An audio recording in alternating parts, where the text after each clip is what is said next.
Go boom shakalaka. This is Infection, the survival podcast, recorded live on Tuesday, August 10th, 2021, episode 343.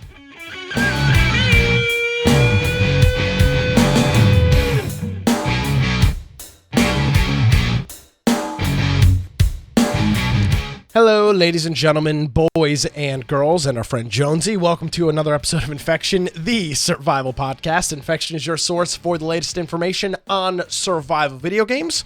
My name is Nick Craig, your illustrious host.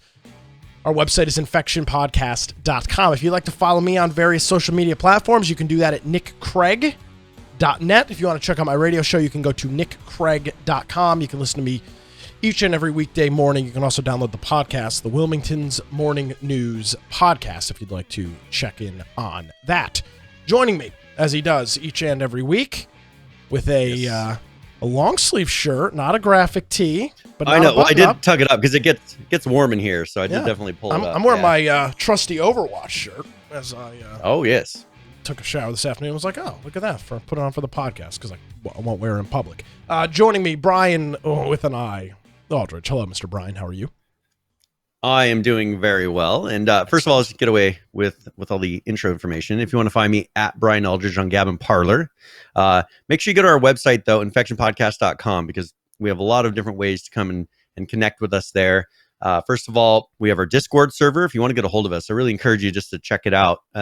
We have a news channel on there. If you think there's a topic we need to cover, jump on there, submit it in the news topic channel, and we'll work that out. If it's something that's relevant, we'll put it in the notes. Also, we have our Steam group. I did test today, sending it 55 minutes ago. I never saw it pop up on mine, but who knows? Maybe it works sometimes. We have our YouTube forums. So those are our video forums. We have YouTube, Twitch, BitChute, and DLive. Those are all recorded live, and you can watch those live, but also they're after the fact for most of them. Some of them will drop off after a certain number of days. We have our audio forms at the lower right. So whatever platform you want to use, device you want to use, there's a lot of different ways to listen. And the RSS, is the last resort, works with tons of different products. If you're going to do that, I encourage you to follow along with the show notes. And you can do that by just clicking on the episode that you're going to listen to.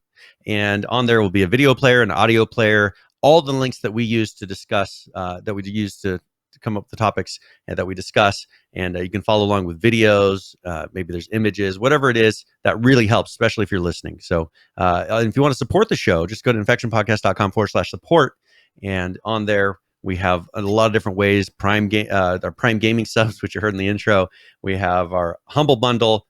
We have Amazon. Which if you're doing purchases, and then we have what's the other one? Subscribe Star. Subscribe Star. I don't know why I always forget that. That I set up and nobody used. I want to thank our friend UGX Vibe and Jonesy for hitting us up with some resubscriptions. I believe UGX Vibe is our sub leader, Brian, at 42 months. I mean, that's an incalculable amount of time. I can't even begin to contemplate how long that is. Thank you very much, Bob. It is greatly appreciated. Well, we can think H1Z1 was probably still very active and alive at that time. I mean, no, it wasn't. Tells you. We haven't been doing Twitch. Yeah, I'm positive. I remember when we started Twitch subs. Oh, did we set it up too late? Yeah, I think so. You got to remember, H1Z1 was really only about, 8 months, 9 months? I know. And then, man, look what happened. Isn't that ridiculous? Yeah, pretty crazy. Well, yes. All those fun things. Check that stuff out. All right, Brian, we've got a lot of stuff to get into, but before we do that, I want to talk a little bit about a game that I had the opportunity to play. There's an NDA or whatever for XDefiant, the new Ubisoft game that we talked about. Yeah. Played it actually a lot over the weekend and played a couple games this afternoon as well. It's pretty good. And you're playing it on PC? Is that what you're playing it on? Mm-hmm. Yep, I downloaded now, people that are testing it, can they play it on consoles as well, or is this test only on PC? I think the PC test is the first one that they did. You can sign up for a console test, but I think PC, as normally, PC is kind of their first test, and they can figure out. Probably the easiest, because they don't have, first of all the things to get something onto a console. Yeah. The testing, it's just, they can roll out quick tests with PC, so they probably get the main bugs out with the PC test, and then go to console to get all console specifics, because it's just a pain to release constantly on the console. So we talked a little bit about it in the past, and unfortunately, there's not really any articles about it because anybody that has access to it can't publish what they're doing. So we talked a little bit about it in the past. It's kind of a mix between Overwatch, CS:GO, and Call of Duty. All of the game, at least the game modes that are available, are all objective based. One of them is kind of a Call of Duty domination style, 3 points. You hold them, it goes up to a certain point limit. Another one is kind of a mix between a kill confirmed. It's kill confirmed, but then also kill the leader. That's rather interesting. There's one that's kind of like search and destroy, where you're trying to stop an upload or something. You're trying to stop you go up to assist a terminal and stop a computer upload. It's fun. It's got the class style of Overwatch, where you pick a class, then you pick some abilities, and then you pick a weapon loadout. So it's a little more advanced. So to get a little more of that variety, right? Yeah. So you can pick Call of Duty is not very. There's not a lot of variety. I mean, you have slightly different guns, but there's not a lot of variety other than that. I mean, now they have a few perks and things which help, but not anything like Overwatch. And part of the Overwatch, there's kind of your ultimate ability, if you'll call it that, which changes based on who your class is. So it's got maybe it's okay. It's probably not really much. It's not. The only way it's like CS:GO kind of is the constant, not that you're buying weapons, but the constant ability to change classes and things like that you can do, which I guess you can also do in Overwatch, but I more commonly think of that with CS:GO, where you just, every time you respawn, you're kind of changing, or you're selecting what you want to do. Yeah, you can do that every single time, which is neat. So overall, it was a lot of fun. It's very much, it feels like a Tom Clancy game. The movement is not anywhere near as fluid as Call of Duty. I made the huge mistake of playing some XDefiant and then jumping into Call of Duty, and oh my God, I was atrocious at Call of Duty. I had to stop playing because I got used to the movement style and everything, and it was like, holy shit, I can't even play Call of Duty right now. It's just totally different. I'd highly recommend people go sign up for the beta if they haven't already. I had a really, really good time playing it. Felt very much like Overwatch. Jump in, play 3 or 4 games, and jump out. Didn't play with anybody. I didn't see any of my friends on not that I have many friends on Uplay or Uconnect or whatever the hell their name of their launcher is. But I didn't see any of my friends playing it. But it was fun. It was a lot of fun. So looking forward to it. It's not often that you get or see a studio the size of Ubisoft releasing something that is comparable to a Call of Duty, a Battlefield, and Overwatch. Trying to think I guess you would say Rainbow Six would probably be the last game that's as close to that. I know that the Siege was relatively popular, but that was kind of that was a very objective based game. So it's a lot of fun. I enjoyed it. Hopefully the beta goes well for them. No crashes, never kicked out of the server, wasn't lagging. It seemed well and polished. Don't know how much it's going to cost. Not sure if it's going to be free because I just didn't look. Would probably I think it is free. It's free to play. If I remember correctly, when we first announced that this was going to be a thing, I think they said at the time it was going to be a free to play. It would make sense as free to play. They said it was. I think I'd probably pay $40 for it. Definitely wouldn't pay $60. I'd probably pay $40 for it. If it's free to play, it'll be great, but I don't think it's a $60 title because it's going to be free to play. Perfect. This game I think is going to do very well. As a free to play game, I think this will do very well. I had a really good time with it. It was fun. I like the idea of a little more variety on something like a Call of Duty, because Call of Duty, I enjoy it, but after a while, it's just like, okay, I've done this a million times. Some of the modes. And I think that if you get something with just a little more variety where I feel like I'm doing a little bit more when I'm playing, not just, how will I throw something or my firing, but having an ability. That's what I really like about Overwatch. You sometimes in Overwatch, it's not going how you want and you switch abilities and that works for you. Like for some reason, just sitting there shooting a ton of rounds at somebody isn't working and you want to do something that's more like a sniper. You can't really do that in Call of Duty because there's only there's really 3 different fields of guns for me that I really use. And there's not a lot of variety. So yes. All right. Anyways. So that's that. Can't can't really elaborate on anything else as I'm under a legally binding contract with our friends over at Ubisoft. But yeah, pretty much from their description, it kind of fit. I think was there a trailer or something like that came out that I think we played it very much. Yeah, they had a trailer described it as. Okay, so it wasn't off, because that's the problem is sometimes they'll have a very dramatic movie style trailer that show, well, Call of Duty, Battlefield, all of these that don't really, mostly Battlefield. Battlefield's really good at this, of making a movie that feels nothing like the game. I mean, it's just an intro movie, and that to me, I'd rather have something that's accurate so I know what I'm getting into. Now, I will say this, I don't need to be entertained. Okay, put that in the game where it's like a cutscene. Yeah. But I don't need it when you're showing what the game's supposed to be like. Now, I will say this. I assume that there was just a limited number of game modes available during the beta. There was only a few in there. So the ones I played were fine. I don't know what... I assume the game is going to have more stuff available. There's lots of stuff that's locked out in the menu. But all the classes seemed to be there. There was plenty of guns. Didn't really play around with that all that much. But yeah, it's fun. I'm going to continue to play it because it's kind of cool to play. Kind of...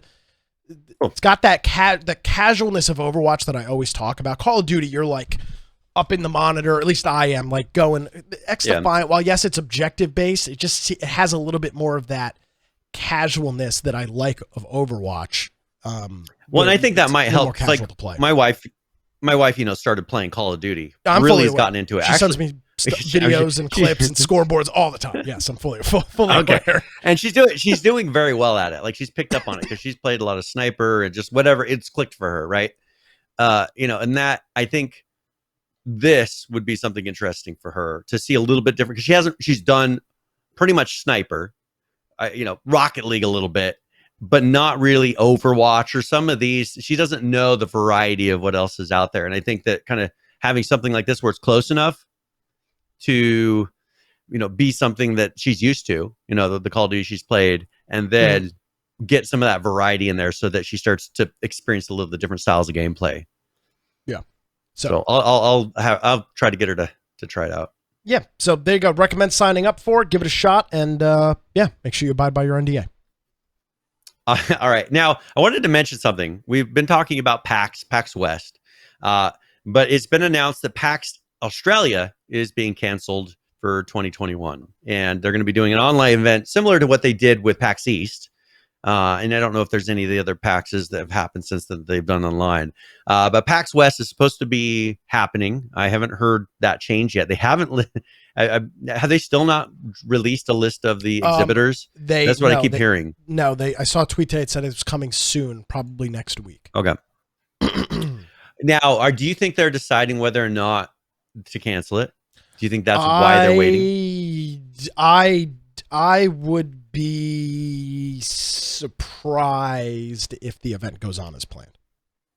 Okay, that's kind of what I'm thinking, because they've released it by now for sure. The ratcheting of restrictions and things that we've seen as of late, I would be shocked if they don't. What it might be though, I don't know how many people. We can do a real quick test right here. Again, I don't want to spend too much time on this, but can you still buy tickets? If they're not sold out, then that's definitely PAX. You can buy everything but Saturday badges. So the only one they've sold out is Saturday, which is normal. But the fact that you can still, do you think that they've lowered the numbers? Do you think because they want people spread out? Don't you think they probably lower the numbers quite a bit of what they're selling? I would assume so. I would think that selling out Saturday in what we're looking at right now is very different than past years of when they say they sell out Saturday. I would agree, but my point is the fact that you can still get Friday and Sunday. Yep. Is a pretty interesting setup. And Jonesy says Sunday lineups are usually not great. No, I agree with that. And the thing though, the PAX East is now 4 days: Friday, Saturday, Sunday, and Monday. It's 4 days now. They've expanded the PAX conference. West or PAX East? PAX West is what I meant to say. Okay. And obviously your Saturday's always going to sell. That's your big day. But the fact that Friday, Sunday, and Monday are still available and 4-day passes are still available means that they might not have to cancel it if not that many people are going. They might be fine. I don't know. Yeah, I mean, the only thing is they just finished the cutoff exhibitors on, I think, the 27th. Yeah. So, we're a couple weeks out from them people submitting. And I bet you right now they're probably looking at the number of people that have submitted, the number of people that have, or the number of exhibitors that have submitted, the number of purchases of tickets. And I bet you they're looking at it right now thinking, oh, this isn't, do we want to do this? Yeah. Because it's got to support itself. I mean, if they're just going to lose money, why do it? And I'm wondering if right now they're looking at they're losing money.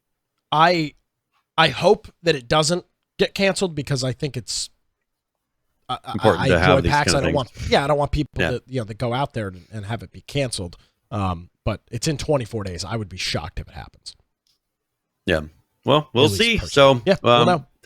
Haven't heard anything yet, but PAX Australia officially was canceled. So sorry, Gotcha. Joe, you're gonna miss out on that.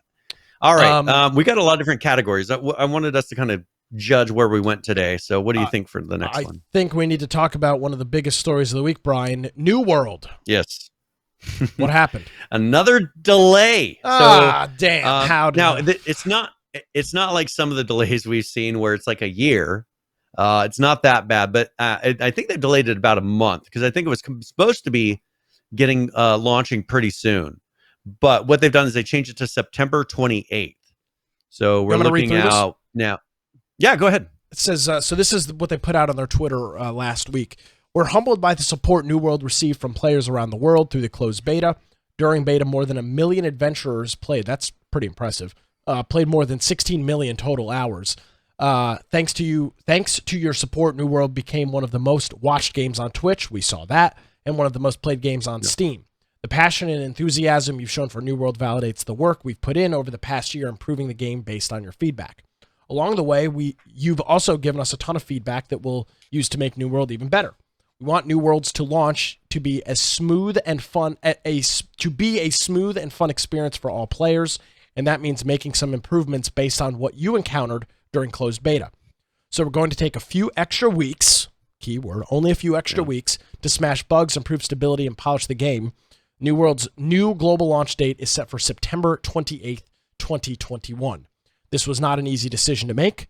We know this isn't the first time we've changed our launch date in pursuit of quality, and that it can be disappointing to wait a bit longer, but we want to be sure we deliver you the highest quality game possible at launch. Thank you for your support and feedback. We're listening.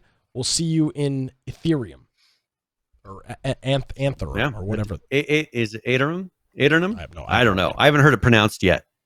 But okay, well, so a few weeks, Ethereum, which was maybe? like 3 weeks. It's like 3 weeks. Eternum. I think it's Eternum. Something like that. Eternum. Yeah. A turnip. Yeah, so we'll call it turnip. Turnip. We're going to turnip today. Yes, so this is fine with me because this is going to be a huge game as far as the world and all the stuff in it. It's not like a small little game. There's a ton of things to cover. If they would have pushed it out 6 months, I would have been like, they should have known they were 6 months off more than, a week or a couple weeks before release. With this, I bet you in the last playtest they did, they probably found more bugs than they were expecting, because they had so many people playing it probably.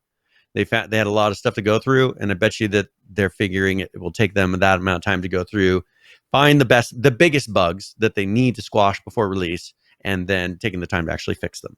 So it's not the end of the world. I've been trying not to watch too many videos. I haven't watched anybody play. I haven't played any recent playtests because I want to experience the game fresh. I want to actually experience the story, and I want to play through it and not have played parts of the story. Like when I did the tests for this, because I've owned this game. I own this game, so I'll get it whenever it's released right away. And I only played the very early test, just getting an idea a little bit of what the graphics were going to look like, maybe what the mechanics were going to be like, but nothing with story, and so I've been trying to keep it to that. I love MMOs. I don't have a ton of time for them. I'm hoping this is one that doesn't require a huge amount of time, because I know there's a lot of people looking for an MMO that you don't have to spend 5 or 4 hours a day minimum playing. Yeah. So it was previously set to launch on August 31st. It's now September 28th. So you're talking about a 3-4 week delay from the end of August to pretty much the end of September. It is launching on a Tuesday, I will note. Which was also the 31st of August is also a Tuesday. So, I mean, this stuff happens. I mean, I don't like it. I'm sure the people are pissed, but if they're, here's the thing. and this is going to be shocking that I'm saying this. The fact that if there wasn't big enough issues, I don't think they'd be going through the process to delay it, because it's nothing but bad PR. There must have been something that's large enough where they're like, okay, hold on a second here. We need 3 or 4 more weeks to get these issues ironed out. If it's little small bugs, you go ahead with your launch, deal with it once the game comes out. But the fact that it's not, and it's a short delay. I mean, they're not going to be working on it up until the day before it gets released. I mean, realistically, you're talking about maybe 2 extra weeks of development. By the middle of September, this game is going to have to be done. Very minor tweaks after that. So, while I don't like it, I've never been a fan of game delays. I think it's short-sighted on the side of the studios. I don't think they set unrealistic expectations, and all it does is piss off their community. Yeah. This is early access, and this is part of these early launches. It happens all the time. I'm not happy with it, but I would just hope to Christ that they're not doing this for some stupid issues. People are mentioning in the chat login bugs. That happens. That happens when WoW doesn't update. I mean, login bugs are an issue. Well, and this is one of the first. I'm assuming they're using that new, like, whatever that new engine is. I'm from it's like Open 3D, but I think that's another project. But whatever that new engine they released here a week ago, to at least announced that it was going to be named that. I assume it's using that, which means it's a very new engine that hasn't really been used by major products yet. I'm expecting they'll have some issues because they took a kind of an engine that didn't have networking built into it, and they turned it into an MMO. And I expect issues. I mean, that's like the perfect recipe for issues is to take CryEngine and turn it into an MMO engine. So Kram over on YouTube says New World was fun. Looking forward to its release. So there you go. Yeah. Well, this might be perfect. Something just came to me, and someone's talking here, talking about WoW. WoW has been having major issues. Their player base has been dropping like crazy. Well, first of all, the scandal, and then their player base has been dropping like crazy. This might be perfect timing for New World to come out. You have a lot of people that are pissed, that are wanting to leave. Some people are leaving because of the scandals and the sexual harassment stuff. Other people are leaving because they don't like the content. You got other people leaving just because all their players and a lot of people are just jumping ship on WoW. This might be the perfect time, and happen just by chance, be the perfect kind of setup for New World to get a big player base right away. You have a lot of people that are just looking for something else to kind of replace that WoW itch. And if it is smooth enough and close enough and, doesn't just aggravate you like crazy on the first couple of days of launch, I think they can maintain a large player base, get a lot of those old WoW players that are looking for something, but looking for something new and different. I bet you Amazon's the type of company that has enough money to throw at this and to keep it going. It's not like they're going to halt development and, make it to where, nothing's really changing on it. I think that this is one thing that could kind of be, they're always looking for the WoW killer. I don't know if it's going to be a WoW killer, but I think it could be a WoW replacement. I think WoW is going to kill itself. And I think that something else is going to step in its place. Is this game subscription based, or you have to pay for this?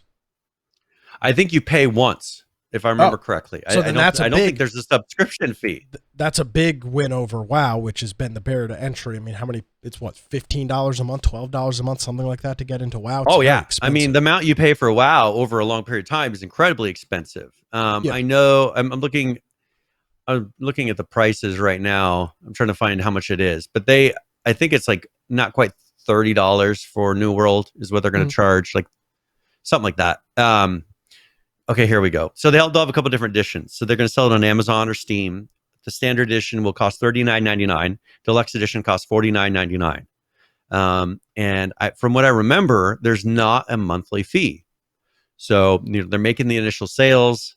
Who knows? They might do something in game with cosmetics and things to make some ongoing money. I'm sure. I mean, you would almost have to. I wouldn't really want to be in a game where everybody can buy in and then no money comes in after that, because if it's a continual online game like this, an MMO, they're not going to keep putting content in it if there's not some sort of recurring income coming from it. So I really hope that they do put some form of something that they can make money on. But I do like the idea of not having the monthly charge. Yeah. Maybe have something that like a season pass or something where you can earn cosmetics, or I would be fine with that even in MMO. You don't really see those, but don't do the monthly fees. I don't want to see that, because you think of how much I haven't been playing WoW for I don't remember how long, and I still pay that stupid fee just in case I do. I know, you know what I'm saying? Like, I'd rather have something where when I want to go play it, I can, and I don't have to keep turning it on, because starting a subscription, ending a subscription, it's just kind of a pain when you don't have time to play a lot. So for sure, we will see. We'll see how it goes. I'm hoping that they come up with something and continue putting content in this game, because it looks like it's going to be pretty cool. All right. Do we have it? Let's see. Do you have anything else that you wanted to talk about on that? They've delayed the date, but that's pretty much the main thing that they put in there. I think we'll see where they go from there. Now, there is. Do you want to talk really quickly about some epic things, or where do you want to go? Do you have a preference? All on you. There's we got some epic things coming out here. So they're all with the court case that's been happening. There's been things that have been released, in the filings and everything, and people have discovered that Epic Games is not on the current trajectory. Is not going to make a profit until 2027. Okay, people are getting all upset, but I don't really. That doesn't matter to me. People are looking at the wrong thing. This is how big companies avoid paying taxes. I know. Yeah, they're helping themselves probably. Because they can write off a loss, and they make a lot of money. They make it for the company itself makes a lot of money. So this is kind of just bought countering. They just bought a shopping mall. Yes, and turning it into their campus. They're not losing money. Yeah, but in terms of the eyes of the federal government, they are, and that's a very standard business practice that large companies can do. They're not cheating. They're not breaking the law. It's just the way that they're able to finagle their numbers as losses, and it's an effective way to not. They are paying. If they're not making a profit, they're paying zero federal income tax. Yeah, and that for them is probably this is not a big loss for them. It's not a huge impact for them, because it's helping them in other ways. Plus, they're getting a lot of people. What did I say at the very beginning of the Epic Games Store? Do you remember what I said they had to do? Build user base. Get people to where they have games. People have to have a bunch of games in their library to where they put a perceived value on that library of games to where they'll go purchase a game on it eventually. Because when they look at their Steam library and they see they have 100 games over there, and then they go look at their Epic library where they have no games, there's no chance they're going to go buy a game on there right away, because they feel like, well, what if I don't end up using that, I'm wasting my money, right?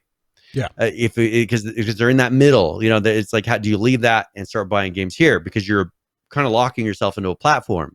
And I think here, if they can get enough games in there, people will finally be willing to leave Steam and start purchasing on Epic Games. And I think it's going to take them a long time. I think that this, the whole long-term strategy, I think is what is necessary to get people to stop using Steam and actually buy from Epic Games. And for them, they make so much money. I don't think they're that distraught about this. So I think it's on purpose. A lot of people overreacting. This is what having a good accounting firm looks like. I mean, this is. I saw people all over the internet talking about the typical Epic haters were like, see, I told you it was a sham. And it's like, you're a jackass. You have absolutely no idea how U.S. income tax and how U.S. Taxes work when it comes to corporations. Yeah. This is the most common thing in the world. I know friends that own small businesses that do very well for themselves and legally write off a loss every single year because they can legally do it. It's not illegal. If it was, the IRS, believe me, Epic is a large enough company. If they were breaking the law or doing things illegal, the IRS would be padlocking their door. That's not the issue. This is called strategy. This is I was going to say this is called interesting accounting is how this is done. Epic is so not people are looking. I did see something where they were talking about. There was a game that was profitable. There was a game that they sold it in that whole early kind of the exclusivity titles that was profitable. Do you know which one that was? Do you have a guess? Yes, the zombie one. It has to be. No. Ah, damn. Satisfactory. Yeah, that doesn't surprise me. Satisfactory was the one that made a profit from all of those early ones. Interesting. What's the zombie? And I think that was kind of unexpected. What was that one? Sorry to put you on the spot, but that one seemed to be relatively popular on Epic. Yeah, Epic. That wasn't Zombie U or. I know, but I'm trying to remember the name of it. Was it World War Z? Yeah, maybe. Yeah, I think it was. Yeah, I think it was. I think it was World War Z, if I remember correctly. Yeah. So yeah, World War Z. No, I know that one didn't make a profit. There was a lot of people who played it, but yeah, Satisfactory is the one that really, for some reason, came out, and a lot of people purchased it and enjoyed it, and people are still. That's the one that Notch says. He plays it all day. The guy who made Minecraft sits there, and if you ask him, what do you do all day? He says, I play Satisfactory. That's what he says. The life of it's ridiculous.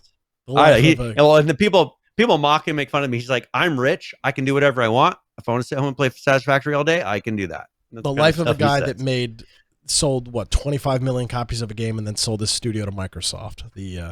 Yes. One doesn't need to work again. Yeah. Yeah. Doesn't have to work again. Great follow on Twitter, by the way. Oh yeah, that's where I hear all these things, because he's constantly, and I deleted my Twitter account, so he's changed since then. You deleted your Twitter? Yeah. Oh, I got rid of it. We need to. I was sick of it. Okay. Yeah, well, on Gab and Parler, there I am. Oh, okay, never mind. Okay, no, you're good. We're good. Okay. Yeah. So so I delete it. So I don't really see his tweets anymore, because I don't even go and browse it like on any other account or anything. So, and if I do need to go follow something for the show, I go do it on our account. But anyways, I don't have Twitter anymore. So one thing also that they found from these documents is that Google was considering buying Epic Games. I saw that. That would have been a disaster. Well, I just personally, I don't think I would like where Google would go with all of Epic's products. Well, the reason I read that it was being talked about is so that they could shut down Epic's antitrust lawsuits against them and dealing with the whole store. You buy the company that's threatening you with antitrust lawsuits against the federal government, and problem goes away.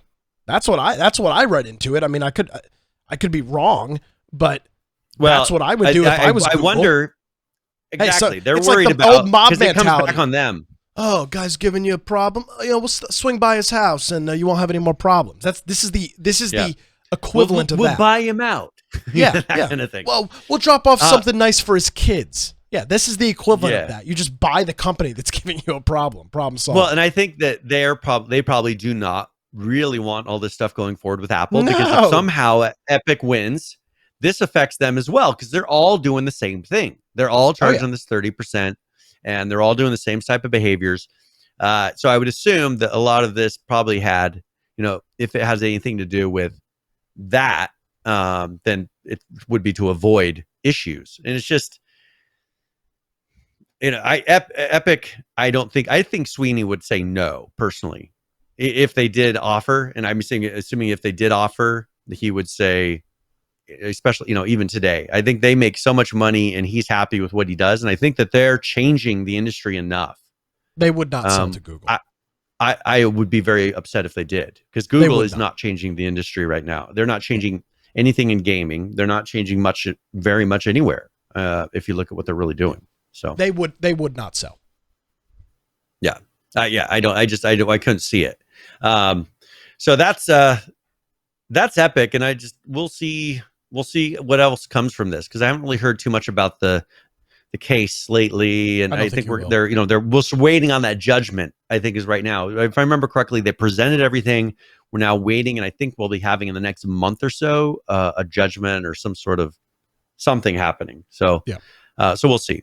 Now there has been some hacking, and I didn't hear about this. I think it was pretty recent, but Intel and AMD have been there's been a lot of hack attempts against those types of companies, and Gigabyte ended up losing a lot of confidential information. And Gigabyte's also selling power supplies right now that are blowing themselves up. I watched a crazy video about that yesterday. These things are literally. I think there's 2 lines of theirs that are just having huge issues. Is that right?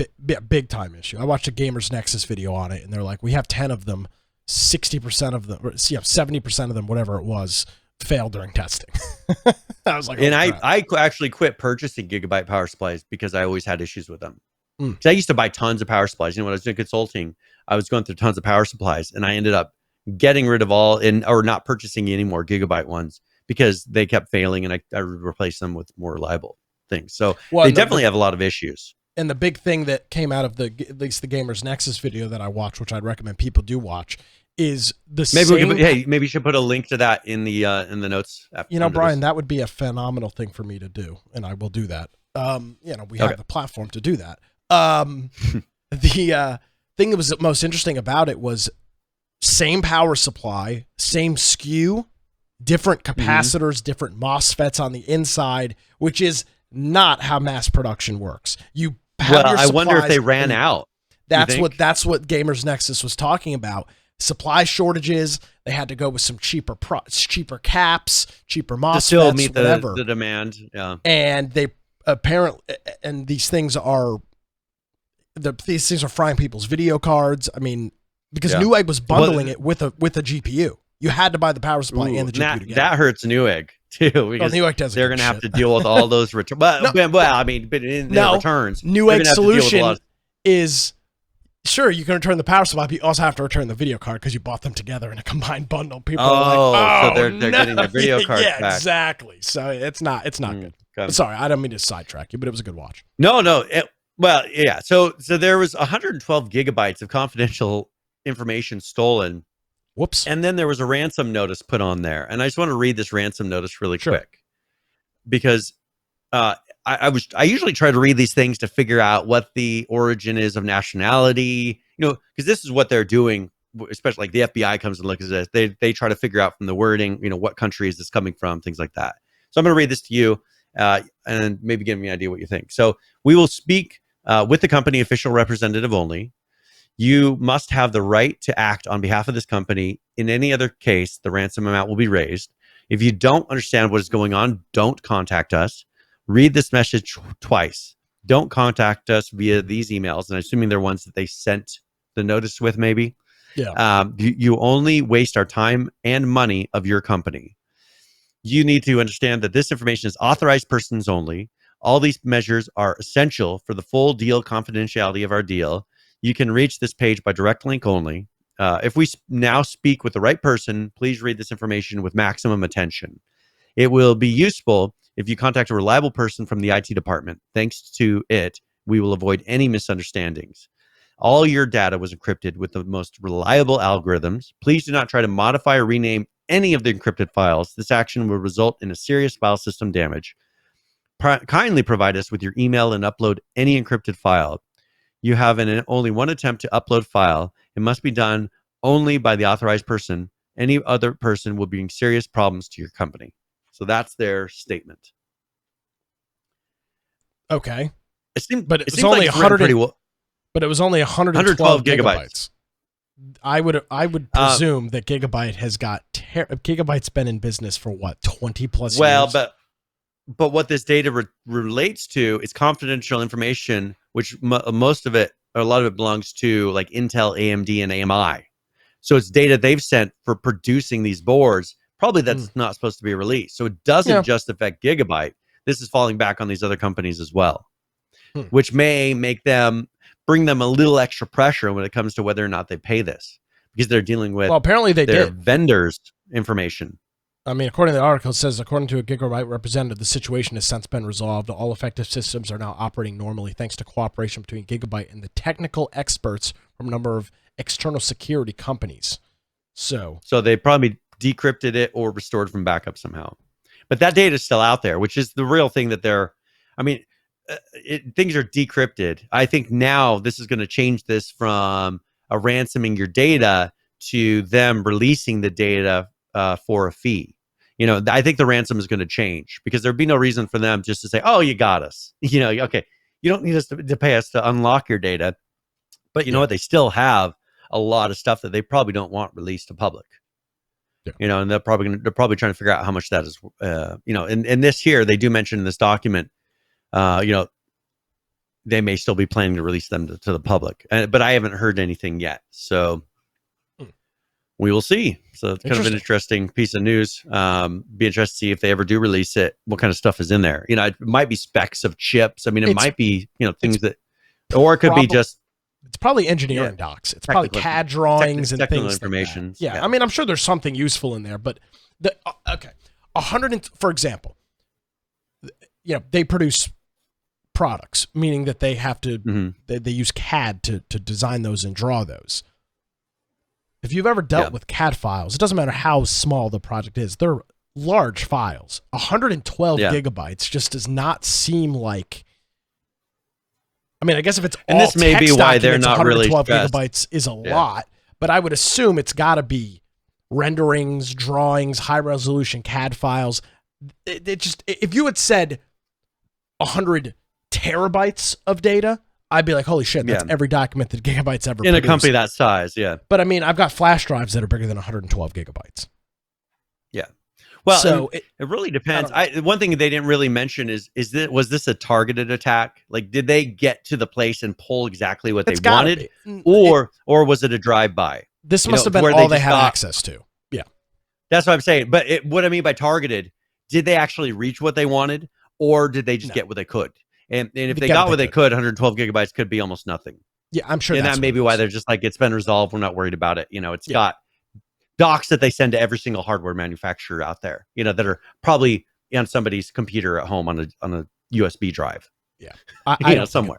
It's just such a small amount of data retrospectively. I just can't imagine it's anything massive. But yeah, Gigabyte is going to be, they're in some serious trouble right now. I put the video in the show notes. It's called Exploding Power Supplies. Highly recommend you watch. It's almost a 30-minute video. Very, very good watch from the folks over at Gamers Nexus. And that's something that you don't want to mess with. I would not buy a Gigabyte product. The power supply is the thing that is all those expensive parts. It's plugging right into those. So that's the one piece that connects everything. It fried a brand new 3090 in their testing.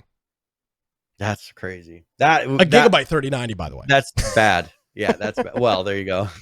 Yeah, so, half of it was the card, half of it was the power supply. Exactly. So yeah, good watch. Would recommend it. But yeah, eventually, I've had a couple of experts on my political radio show talking about stuff like this, and with all of this, I don't know how stuff like this is even possible anymore. I mean, I don't know how companies have not locked down their systems to such an extreme where this stuff can happen. Yeah, I know IT is complicated. I worked in IT, but the fact that this is, it seems like every single week we're talking about, we're in a very small group of things that we deal with. Video games. Yeah. This stuff is happening on a weekly basis. Imagine in every other industry what's going on. Well, and even if they could go through and put things that are checking, is something touching our files, first of all. Yeah. There's like mine, it doesn't allow you to encrypt. I have an application on here that does not allow you to encrypt my hard drive. It wasn't that expensive. Steve Gibson software? I think I have that too. No. It's a different one. It's like Foolish IT is the guy who made it. Okay. Yeah. I think I have that same software then. Yeah. You can put So I put that on there. I've never had an issue. Changes Nothing's ever. What does it change? It changes like the manifest file or something in your boot BIOS or it does something. Well, and it goes through like your various policies and things in Windows. GPO, it just kind of locks down the ability to go and do what they do when they lock down your system and encrypt it. Yeah. Why are these big companies not implementing things like that? Some random IT guy makes an application that locks it down, and you're telling me a huge company, in the industry, a Fortune 500 style company, isn't doing similar things? Because I don't know. That's one thing I understand. But I understand how large companies sometimes are very slow to change. Oh yeah. But this whole ransomware thing has been out for a while. This is not new. This has been going on for years, and I feel like we're kind of on the tail end of it. But all those protections should be in place. I would hope so. Yeah. Well, Brian, it's not often we get to do this on the show. We get to talk about a game that is leaving development. We always are talking now. Normally, when we talk about games leaving development, it's because the project has been canceled and the game is no longer existing. But in this case, we're talking about KSP, Kerbal Space Program. It has finally released its latest, biggest patch, Kerbal Space Program 1.12.2. Like their 10-year patch. 10 years of patching. and they have said with this that all hands that work at KSP are now working on Kerbal Space Program 2, which I think they showed at some convention, or they announced something. We saw that video. No, we saw that video. We saw Do you remember? that at PAX. Yeah, PAX. We saw it at PAX. So the last PAX we went into, we worked it out. We were able to go see the video. I got the flag hanging somewhere in my house. I don't remember where. Yeah, there's a flag they gave us. Yeah, it's in my bedroom, I think. It's probably back there. Yeah. So yeah, they gave us a flag. When I first saw this article, I thought I had a little bit of like a kind of sinking heart in sinking heart feeling, because I thought they were talking about they're shutting down development on Kerbal Space Program 2. Because the way it had read, when you're reading the titles and some of the things, Kerbal Space Program development is over, because it didn't say it at first after a decade. Oh, you're saying PC Gamer like in the one that article where misleading title? Misleading title? No, yeah. So once you click the article, it says after a decade. But before you click it, it says Kerbal Space Program development is over. Which made me think they're canceling it. They have run into a problem. They figured, they stopped developing. And then I got in there and said, okay, they're stopping to continue this one. So this is good. I mean, this right here, if there's still a big bug that comes out or something they need to patch, there will be small patches. Full of bugs. That's Windows. What makes it great. Oh yeah, I mean, they're not going to patch everything, because if your rocket doesn't fly in circles like crazy while you're going up in the moon, not having a good time, it's not, you're not doing it right. Exactly. But so they're considering that one stable. So they're releasing that, and that's good, because this doesn't happen very much anymore, and it's nice to know that a game can actually get released and be considered normal. Everything seems to be alpha nowadays. Yes. Very all good right. to see. Now, we had talked a minute ago about hardware shortages. Yeah. And this is affecting another company called Thrustmaster. Now, Thrustmaster, now, when you hear about, like, when we talk about space games and flying and all that, they make some, or even like, just general flying games, maybe Flight Simulator. These controllers that they have, the yokes and all that, are amazing. They're like top of the line. Some of them are $900, top of the line. There's some really nice ones on here that really emulate. Sucks. This looks like a mid-2000s website. I mean, seriously. Well, that's because they're throwing graphics everywhere. I know. I mean, this looks insane. This looks terrible. Graphics stacked on top of graphics. Oh my god. I mean, good. This is arguably one of the worst websites I've seen in modern day. Sorry to sidetrack you, but this is. Yeah. This literally look at this thing. This is like a mid-2000s I don't like website. how they did the top thing. I mean, okay, so hide the top thing really quick. Maybe it'll make it look more normal. See how they have like that little graphic up top? It still looks like shit. Yeah. So this is a terrible website. They got images. They need to make this thing full wide. Well, look at what I like is the image cut off. Like there's no fade. Just the bottom of the image is the top of the page. And God, look at this. They're not all the same width. This is an atrocious website. They must have spent. I like how they did the fade to the sides, and with Photoshop, they did the nice fade there. Sorry, I'm sorry. Go ahead. Anyways, so they put out a notice that they're going to be raising the prices on their products, and it has to do with the hardware shortage. So they did a tweet kind of talking about this, and they said, this is to inform you that the price increase will be applied starting this summer and in September with respect to many of our products. We regret that to make this announcement, and they talk about this worldwide supply shortage that they're running into. They said it's not expected to return to normal before 2022. So if you're interested in getting a Thrustmaster product, you might want to get it now, because I'm not sure exactly how much the prices are going to go up, but they are going to be raising those prices to kind of match what their manufacturer costs are. So I will say this: if you have some Thrustmaster stuff and you don't use it anymore, you might want to wait till these prices go up and try to offload some of that. Sell it on eBay or something. Probably make a pretty penny on it. So might just be an idea for that. Lance. I mean, I'm not saying I'm not saying I don't know if Lance has used that one that he purchased. I'm not saying go out there and screw people and charge $1,000 for something that's worth $400, but you might be able to sell a good condition Thrustmaster for what you paid for it, which if you get your money back on something you're not using, that's great. You literally rented it for nothing for however long, so might be a good idea. Yeah. So that's going to be happening. Just kind of keep your eyes open. All right, we don't have a lot of time. Yeah, we got about 10 minutes. So I want to talk about. I want to talk about PUBG real quick. because they're doing something that's going on right now. PUBG is free to play until August 17th. Because remember, we talked about that rumor that it might be going free to play, and I think this is what they were talking about. They thought it was going to go permanent, but it looks like they're just doing like a week or whatever of free to play.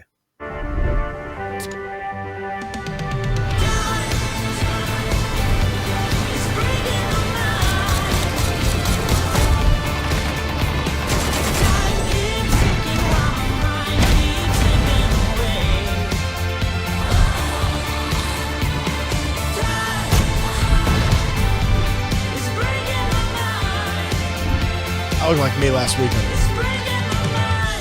on the balcony. Well, yeah, with the Hawaiian shirt on. That's kind of my. That's literally what I wear now. Full on. It's dad your going new on here. you. Yeah, I mean it is. It's called the Beach Fit. So free to play August 10th today through the 16th at 11:59. That new zombie mode looks interesting. I might have to go ahead and re-download PUBG and try that out. I mean, it's kind of our shtick, so. Yep. Well, here, let's play, because they're doing their 13.1 patch. Let's go ahead, because they kind of hinted at a few things there. You saw the zombie mode. But let's go and do this, because they're showing there's actually some other things I think you're going to find really interesting that really affect the gameplay that they've added in this version that weren't anywhere in that video. So let's go and watch it. Let's take a look. Updates to Sanhok and our newest battleground, Taego. A weapon balance pass, a new progressive weapon, and a new way to leave your mark on the battlegrounds. All this and more as we crash land into the Update 13.1 patch report. First up, Taego is receiving a number of updates, starting with a new way to drop in. Occasionally, while flying over Taego, the transport plane will experience an engine failure, forcing it to make an emergency landing. This will give players significantly less time and altitude from which to jump, and aims to provide a more tense early game. If you stay inside the plane until the end, you'll take 50% damage and be forced out. But hey, any landing you walk away from is a good landing, right? Just remember, when the engine's on fire, everyone's dropping hot. You'll also find new care packages on Taego that drop much more frequently than regular ones. These will drop in addition to normal care packages and contain ammunition, healing supplies, throwables, and more. We've also increased the spawn rate of the new self-AED item, added the emergency pickup, C4, and spike trap to Taego, and slightly lowered the spawn rate of some throwables and attachments. The self-AED can now also be found in Taego's secret room, which will require you to find a key, much like the one on Paramo. Seek it out for valuable weapons and equipment. Sanhok has also received a couple updates this patch, including some new small cliffs and rocks for additional cover on the beach of the Northwest Island. We also relocated the temple near Camp Alpha, and added some more cover along the pathway to it. In addition to these spawn and map changes, we've completed another weapon balance pass. Most notably, bolt-action snipers have received a few significant buffs, while DMRs will be a bit more difficult to use at long range. There's a lot to go over here, so check out the patch notes for all the adjustments to your favorite weapons. Speaking of DMRs, the next progressive weapon, the Buzzkill DMR, has been added to the game and can be acquired from its new contraband crate. The skin can be upgraded to level 10 for a more and more unique appearance, so try your luck with the crate and get upgraded. Other features in 13.1 include a new spray system to leave your mark on the battlegrounds, some UI improvements to the match results screen both in-game and in the lobby, kill message improvements, and more. Ranked Season 13 is also beginning with this patch, so get to work early and start earning your cosmetic and honor rewards for next season. Update 13.1 is here, so grab your Buzzkill, seek out that new secret room, and be ready if the plane decides to drop it like it's hot. We'll see you on the battlegrounds. All right. Yeah. So, I mean, that was kind of interesting. I'm surprised that you haven't seen that happen before. And it's kind of like it instantly changes the game mode on launch. You don't know it till you start. Yeah. I mean, normally in a game like that, you pick your landing spot. So you and your group's like, all right, we're going to land over here. And then you're halfway there and all hell breaks loose. That's kind of an interesting stuff. I hope it doesn't happen all the time, but it could be. It's random. 25% of the matches, 1 in 4 that have it. I don't think that's a crazy high amount, and it would really I think it creates kind of a unique, because most people are going to be then landing on one side of the map because they don't want to take damage, before landing. Because if you wait the full amount of time, it's 50% damage. I think you said. Yeah. That can really make a difference when you're sitting there trying to find a gun and you have people swinging things at you and trying to hit you or shooting at you. So I think personally, that's pretty cool. I wouldn't be surprised if we start seeing that happen this is one of the first things I think that PUBG has done like this that's really unique in this industry. It seems like a lot of times they'll bring in ideas from other places. I'm surprised that another one hasn't done this yet, and made it to where, all right, we have our normal loads and then randomly we're going to have something change and make them do something different. Because I think that makes it a lot more fun experience when everything isn't as predictable. Exactly. And so that's and they didn't really show, they did hint at the zombies mode, but that's another one. We will see how much it really takes off. If it'll start bringing people back to play PUBG again. And now they did, I don't know if you noticed, they changed the name. They did. Because normally it's PUBG. Now it's PUBG: Battlegrounds. So it's Player Unknown's Battlegrounds. It's an ATM machine. Yeah. An automatic teller machine. Yes, machine. Yeah. It's just I thought it was kind of funny. It's like, okay, well that's in the name, but hey, they're trying to get away from Player Unknown. They just want PUBG to be like the term, and then Battlegrounds. I think they're trying to make it so you don't spell it out because you feel kind of stupid saying Player Unknown's Battlegrounds. Firebomb says, I used to stay in the plane until it kicked me out to be in the game longer. I guess that's not a thing anyway. That's pretty funny. that's a good one. So yeah, interesting. All right. How about let's talk about Rust for a minute because something really cool happened this week. And remember we were talking about they've talked about, especially Shadowfrax, talking about videos of them possibly making the water more useful in Rust. Yep. You just kind of hear hints of that. Well, finally, Rust is making it to where there's more to do in the water. There's an official video that goes specifically on this, and there's also a Shadowfrax video that goes more in depth with it. Yeah, we'll do the official video just for time constraints. Do the video. The one's like 9 minutes. I think it shows a little bit better. It shows really good content in it. So I think this will give people a really good idea of what to expect.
Oh, thank you.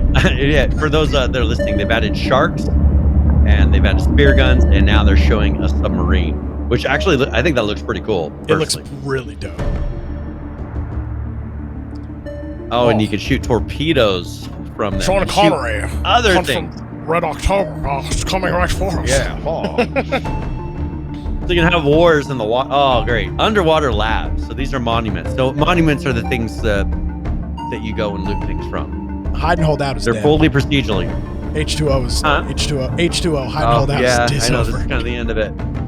Yeah, this is they missed their window. Oh, that's cool. You go underneath and you go up into. This is pretty cool. This looks pretty dope. I'm gonna be honest. I know. If I didn't have to get killed by some asshole with a spear every time I spawned in with me in my plain clothes, I would love to play this.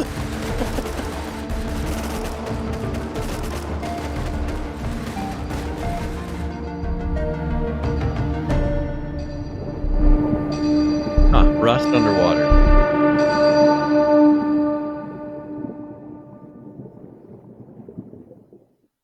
Wow, that's pretty cool. There you go. Well, wasn't that pretty crazy? That's why I wanted to show it, because I was like, that was very different from anything they've done before. They have caves, but not quite the same. Yeah. They've done a little bit of stuff. They've made the waves better. They've done some water, made it so you can ride watercraft better. But this is a huge upgrade, because imagine all the things they can do. First of all, you can't just get there when you first start playing the game, because you have to get enough gear and, you get to get a submersible something to be able to go underwater. Yeah. So it's a late game thing. They can put late game loot in there and some low-level guy can't run in and grab it and run, and all of a sudden have something that he didn't really work for. Yeah, exactly. So I think this is a really cool way for them, because caves aren't really that, because anybody can get into a cave. There's not really an area that someone can't get into. It's kind of like a level lock. They don't have that. I think this is kind of a level lock. Of course, you could join somebody and go down there, but by yourself, even on a single player game or whatever, it would take you a while to get in there and get to the point where you can get to those. So I like that kind of a stretch out of the game. I might spin up a game and spawn it in and go play around. Yeah, just try it out. Put God mode on and plink around in it. Yeah, That's just pretty neat. So, all right, cool. Let's see what kind of loot's down there. So they are constantly upgrading. I wonder what point they're actually going to stop development on Rust, because I feel like they're getting close to what they expect it to be. They may continue, but working on things. Unlike Kerbal, where the scope of the game is relatively limited, Rust is this is the problem with a game like Rust or Ark. It's a never-ending. There's always a new thing that you can do. Kerbal, it's again, obviously there's a million things you can do in Kerbal, but at a certain point, the game is pretty well defined within a box. You're building some sort of plane or ship or something to get to try to get to outer space. It's relatively limited in that. Rust is a totally blank canvas. It never can stop. Yeah. They've added this. Yeah. What doesn't stop them from doing they have helicopters and stuff. What about building planes? What about going to the moon? What about literally space? That stuff is all possible in a game like Rust. It never that's ends. One thing, because remember I made the prediction that I thought Rust was going to have something on the moon. In the moon. And that's probably the next progression. He makes that joke. The Shadowfrax video that we didn't play, he makes that joke. What's next? I'm sure he does. The moon? Yeah. He may know something that we don't know, because I don't see why they wouldn't expand. It's just from some of the things they've been doing, they're going to have to eventually expand. This is a game that goes on forever until people stop playing. Yeah. And then development stops once there's not a big enough player base, but there still is, so they're good to go. Because you could make a game mode where you're on the moon, you build these kind of bases, you have enough oxygen to get, various places, and you're still doing all this stuff. Like that turns into Astroneer in what they're doing. Yeah, it's kind of like another it's extension. It also has the game Astroneer in it. And I can see them doing that. Subnautica and Astroneer both in Rust. Yeah, I feel like that's what he's doing. I feel like he's picking kind of the cool games and the genres, and he's like, all right, let's implement that. We're doing the water now. Let's do this. Let's do that. They're getting more flying and boats and vehicles and animals. They redid all the graphics recently for all the animals. They're really doing a lot, but I just don't hear okay, we're here's our goal we've met, and we're ticking them off. I just don't hear that. They're just like, oh, here's a new thing. Yeah, have this. Here's a new thing. Have this. There's just a very different mentality from most development studios that we cover. Yeah. So, all right.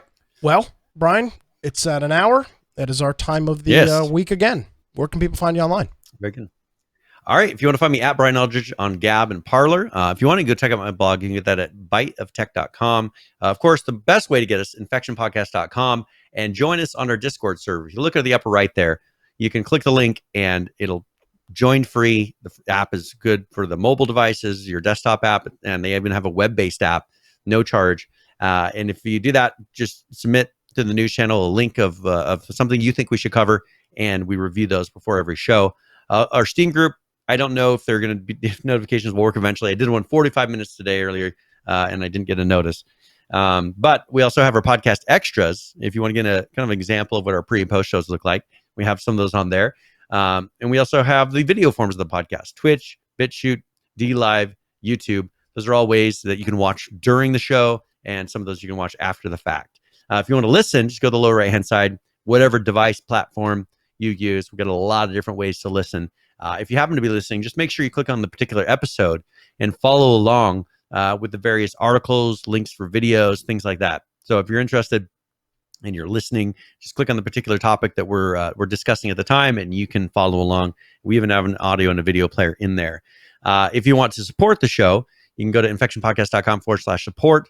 We have Subscribestar, we have Prime Gaming, we have Amazon, Humble Bundle, a lot of different ways that you can support us. And we try to do as many ways as possible that don't cost you any out-of-pocket money if possible. So we appreciate, we've had people, 42 weeks, I think, or months, 42 months, yeah. 42 months of subscribing to us through Amazon, and that's pretty incredible. So thank you very much. Well, I want to thank our friend UGX5 and It's Jonesy for hitting us up with the resubscriptions here during the show. Gentlemen, appreciate it as always. Thank you for the support. Brian, thank you as always for getting everything together on the show notes side and prep. Appreciate that as always. And to everybody, all of our listeners, thank you for listening. By the way, I'll tease this. Yes. Got reached out to by a developer today. We're have a developer interview for a new survival game coming up probably in the next 2 weeks or so. So stay tuned for that. We'll leave you on that little bit of Very a good. cliffhanger. Look at that. That's what a professional does, ladies and gentlemen. All right, And I even watched. yes. I even watched their preview video, and there as far as their trailer video, As did I. and looks pretty good. Yeah. So hopefully we'll talk about the game next week. We might or might not have the developer interview the week or the week after that. So we'll stay tuned for that. Cool stuff coming up on the program. Alrighty, folks. Well, that's going to do it. Brian gave you all of our information. My name is Nick Craig. You can follow me on various social media platforms. Just search Nick Craig. You'll find me. You can listen to my political rantings each and every weekday morning on Wilmington's Morning News, 6 to 9 a.m. And of course, if you missed any portion of this show, you can visit our website. It's infectionpodcast.com.